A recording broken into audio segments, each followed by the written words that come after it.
معلش يا جماعة الفيديو هيكون طويل شوية بس في معلومات كتيرة. التنويه اللي فات كان عن الألوان في التسويق. تعالوا بقى نشوف لون من الألوان اللي احنا اتكلمنا عنهم الفيديو اللي فات هيكون معناهم ايه. اللون الأحمر أو الريد كولر ده أول لون خالص. اللون ده دايما بيعبر عن معاني معينة أو ليه دلالات معينة. ايه بقى؟ energy الطاقة، motivation التحفيز، speed أو velocity اللي هي السرعة. دي الثلاث معاني المرتبطة باللون الأحمر. طب تتوقعوا بقى مادام دي معاني اللون ده هتكون مرتبطة مثلا بأي نوع خدمة؟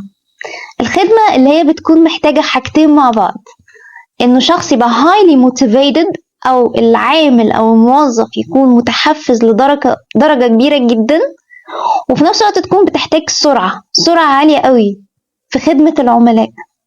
الخدمات المرتبطة بالجانك فود أو الميلز اللي هي الهوت ميلز يعني، أو الوجبات الفريش والهوت اللي هي بتبقى محتاجة في عملاء، عدد كبير من العملاء، ومفروض إن أنت تحاول تقدم لهم كلهم طلباتهم في وقت قصير، يا إما هتلاقي ناس زهقت وملت وسابتك ومشيت، وأكيد أنت مش عايز ده يحصل.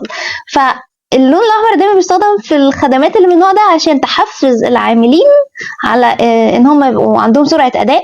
طبعا الكواليتي الكفاءة في تقديم الحاجة طبعا ده مهم، والمنتج نفسه، لكن السرعة مهمة جدا، والتحفيز أو إن الشخص يكون محفز بدرجة كافية مهم جدا. فده هتلاقيه دايما في الأماكن المرتبطة بتقديم الطعام السريع. ده الريد كولر أول لون. طيب اللون اللي وراه يلو. أول ما نشوف اليلو إيه أكتر حاجة هتيجي في بالنا؟ الهابنس أو الانجويمنت، يعني هي السعادة. الأوبتيميزم اللي هو التفاؤل، ومرتبط بالكرياتيفيتي كمان أو الابتكار والإبداع. هتلاقي اللون الأصفر دائما موجود في منتجات المرتبطة بألعاب الأطفال التويز، ومرتبط كمان بأي حاجة فيها انترتينمنت، أي حاجة فيها تسلية أو فيها متعة، يعني مثلا الثيم باركس، الملاهي. فأي شيء مرتبط بالإبداع، الابتكار، الترفيه، ألعاب الأطفال، هتلاقي اللون الأصفر حاضر فيه بقوة. طيب ناخد اللون الأزرق. أول ما تشوف الأزرق إيه الدلالات اللي هتيجي في بالك مرتبطة باللون ده؟ أول حاجة خالص credibility المصداقية، confidence الثقة، خلينا كمان نقول الوقار، elegance يعني فيها إحساس الاستابيليتي أو الاستقرار. اللون الأزرق دائما بيستخدم في المؤسسات المهنية المختلفة أو التجارية أو البنوك أو الحاجات اللي هي بيبقى ليها درجة مصداقية عالية لدى العميل، ومفروض إنها بتقدم خدمة ذو ثقة، فدائما يعتمدوا على اللون الأزرق في الحكاية دي. على فكرة هتلاقي اللون الأزرق كمان في الويب سايتس أو السوشيال بلاتفورمز، المواقع أو المنصات الاجتماعية اللي برضو بتعتمد على فكرة انها تمد العميل بمعلومات ذات مصداقية عالية، ويبقى موقع موثوق فيه أو صفحة موثوق فيها. هتلاقي دايما انه الباك جراوند أو صفحة لونها أزرق أو موقع لونه أزرق، فده الاستخدام الآخر. طيب تعالوا نشوف فيه ألوان ايه تاني. أورنج مش هيختلف كتير عن اليلو لأنه مرتبط بنفس المعاني تقريبا، برضو فكرة الانجويمنت والتفاؤل والسعادة وبرضو الكرياتيفيتي، بس هو مختلف في حاجتين قوي.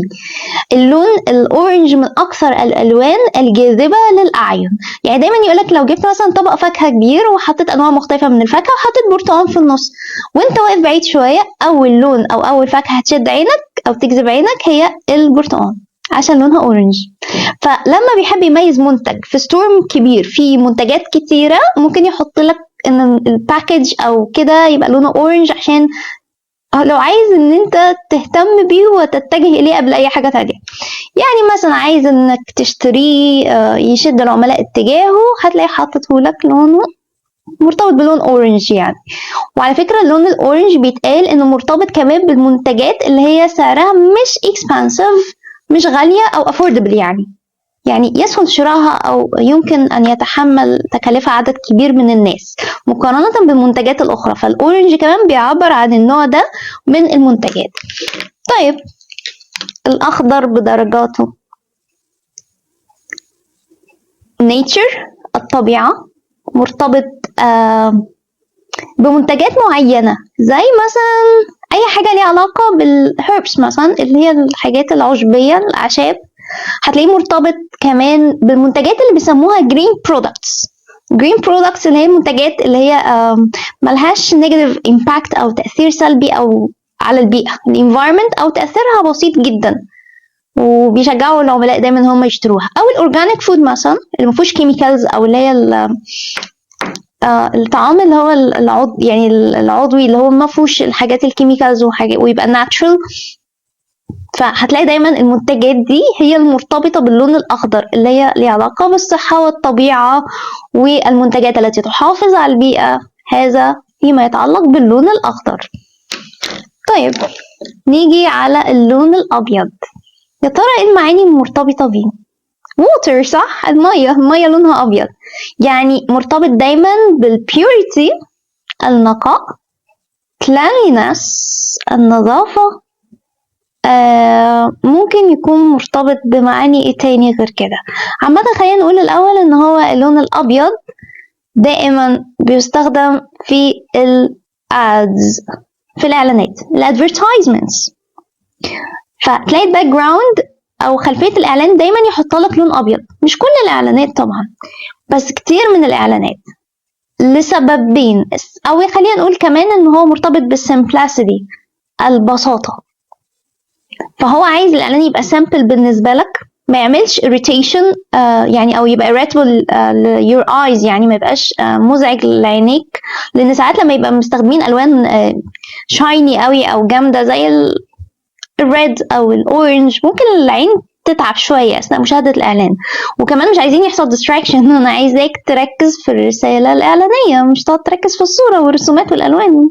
فيحطها لك ابيض عشان تبقى مور سامبل، وعشان ما يحصلكش كمان اي نوع من انواع الديستراكشن. فده بالنسبه للون الابيض. الفيديو طويل شويه، خلينا في الفيديو الجاي نقول الثلاث الوان الثانيه.